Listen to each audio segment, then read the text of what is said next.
we're just going to do just a quick recap, and then I'll let you guys drill that for the people who aren't here, the people who just want to drill it some more. So we'll start here, half guard.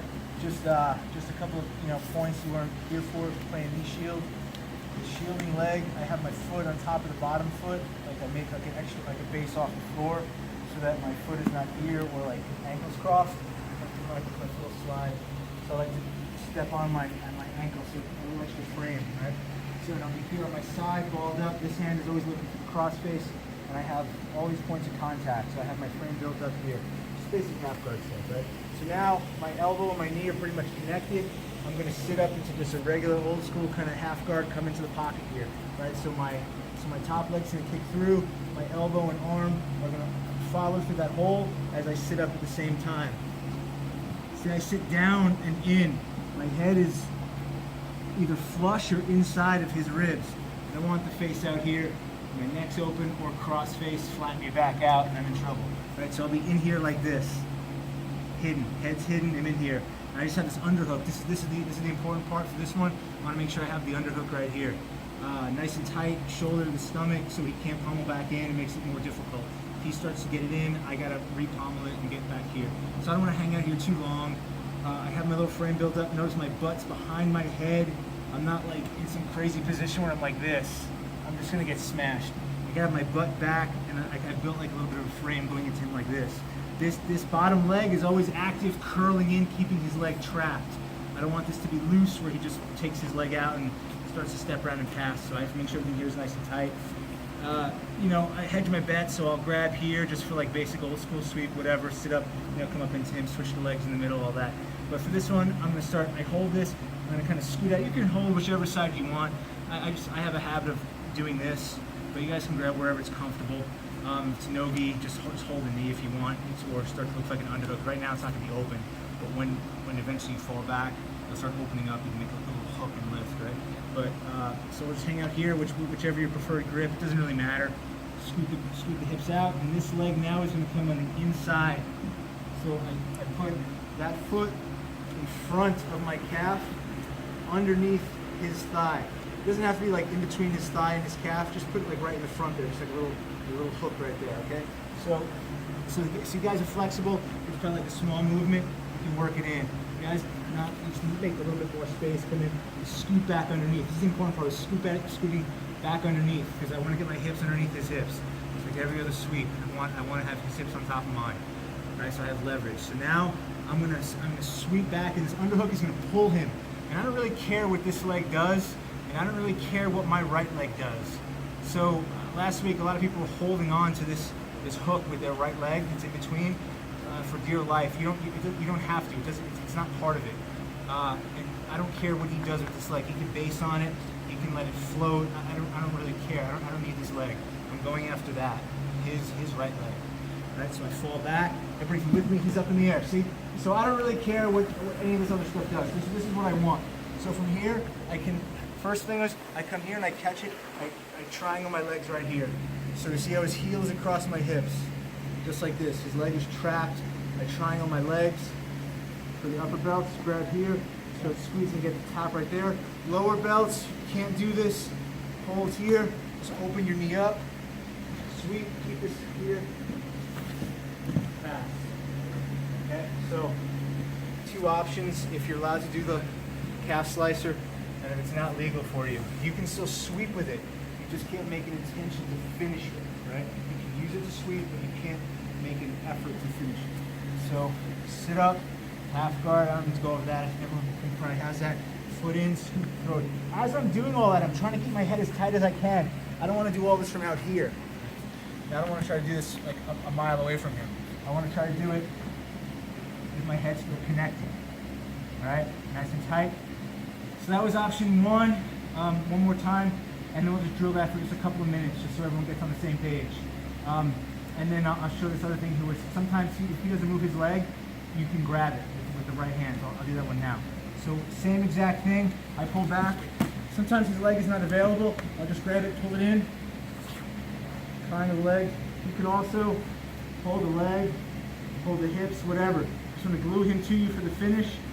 Push your shin away, keeping his body where it is. I'm not going to do it, but it's just like a movement there. And then, like I said, for the guys who can't finish this legally, just open your leg up. See? Keep this blocked so he does not recover his guard by moving his hips. He starts to fight for this underhook. So pull little back takes when you're done here. Move the hips away.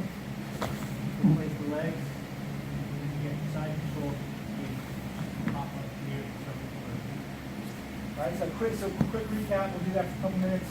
And we'll move on to the next set, all right? Different finish.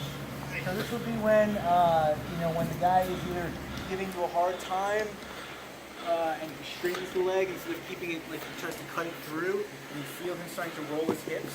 Like he'll try to when you're as you elevate with his butterfly hook, like he'll try to rock his hips and smash and pass. So you have to feel that. It's more of a timing thing and a feel thing. You're gonna feel him want to break his hips. You have to beat him to it by rotating underneath him. Or if the original attack is just not your thing, like you just need that gap sense, it happens, right? I can't keep that move, I don't want to do it. That's fine, you gotta know it. So you know when someone's doing it to you. So we'll be here, and here's your other option. Here, same exact thing, kick, sit up, head down here in the pocket, grab everything. Everything, the setup is all the same. However it's working for you to get that elevation and that sweep is fine. It doesn't matter. Same thing, scoot the hips, head is in the pocket still. Make that little shovel hook, scoot the hips back in so I have good leverage. Now what the difference is either I can't get it, or as I rotate back, he's gonna start to straighten, or more accurately bring his knee, his right knee and his leg to the floor as I elevate, right? So I start to elevate, he starts coming up here, he starts coming here. And I come right here, and start attacking. Here, door. Right there. This is the way I would like to finish, if I can, because I've blocked his counterattack of him throwing this leg over the top, putting my butt and turning his hips. Once I do this, I straighten my legs. So here, I don't want to keep this loose, because he can swing this over my leg. Yeah, and he can start rotating out. I want to come on top, I want to straighten my legs and lock it. So now he cannot really get around that. If he does, it's too much of a time investment, and I'm going to be cranking on this leg. He's probably not going to get out. You see those super good legs. And from here, I don't want this elbow to the sky, like point on the finish. I want to make sure I curl down, and I'm going to loosen up. So, because this is just like an arm bar. Like any of these, any knee bar, it's just like an arm bar. Like you want the joints above your hips, all the same principles. You want to keep everything here tight, keep your legs tight. All that stuff that works for the arm bar to make it tight also makes a knee bar tight. It's all the same idea. So I want to straighten my legs, get that pinch with the thighs, just like I'm here, choke up high by the wrist, which in this case is ankle, right? Pinch down, and then slowly extend the hips, get your tap. Or if you just can't do it in time, I can end up right here and just start pulling back and get my tap right there.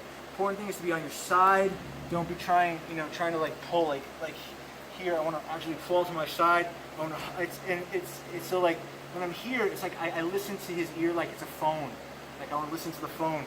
I trap it, like hug it, and just slowly start coming back, and I get my finish right there. So it's extremely similar to an armbar. Same basic idea on how to finish it effectively and tightly, and actually get the tap. If it's loose, he's going to turn his hips. Same thing. The guy goes hitchhiker on you, all that. So here, kick, sit up. Scoot back, and come up. Right here. 1, 2. Okay? So that's your alternative if you absolutely hate the first one.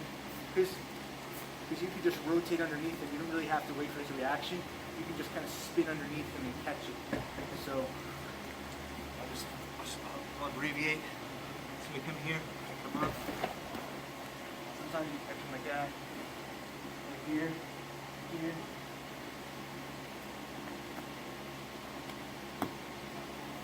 Is enough? One more time? Could have done once. For all the smart guys, one more time. So same exact setup. 1, 2, scoot, come in, elevate. He starts turning.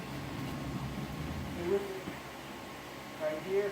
This is not, if you need to buy time, straighten, come on top, straighten.